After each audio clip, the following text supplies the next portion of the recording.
Asante sana Mheshimiwa Gladys Wanga. Your Excellency, Wanga amesema wamama kutoka Vanga paka Nyatike Wothurumo. Hiyo Nyatike Wothurumo mimi natoka, Your Excellency. Hapo ndio kwangu. Sasa nataka kupatia dakika 2 kiongozi wa trade unions Mheshimiwa Atwoli ambaye ni elder wa nchi hii aje aseme yake.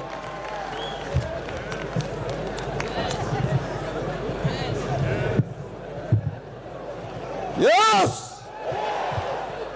Yes! Yes! Thank you very much, Your Excellency, the President, and all invited guests and Kenyans. Mimi nitachukua muda mdogo sana. Kwa ajili mkikumbuka vizuri wakati wa Labor Day ya mwaka wa 2017, nilisema pale Uhuru Park ya kwamba wakati umefika, we need to revisit katiba yetu ya 2010. Walipokuwa wanatengeneza hiyo katiba walisema ya kwamba 80% ilikuwa sawa na 20% haikukuwa sawa. Nikasema ni lazima tuangalie. Tarehe 18 Januari mwaka wa 2018 nikasema ni lazima tuwe na handshake mkitaka amani.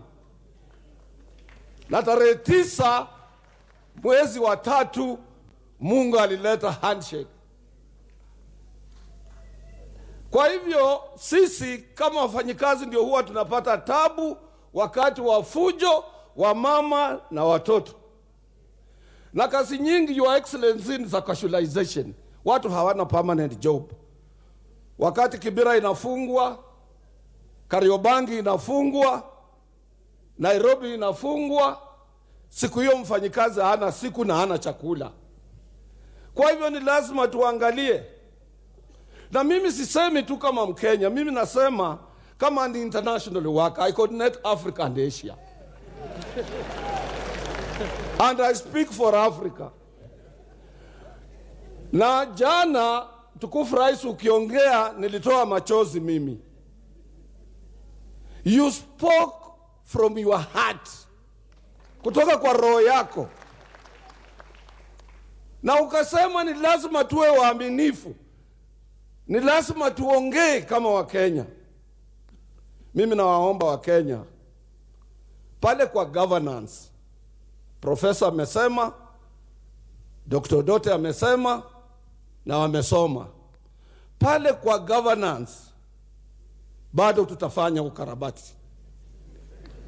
Ni lazima president akiwa president awe na 2 deputies. Na awe na uwezo wa yeye kuchagua vile atakavyochagua prime minister. Tutaendelea hivyo. Pale kwa prime minister tuwe na assistant to prime ministers.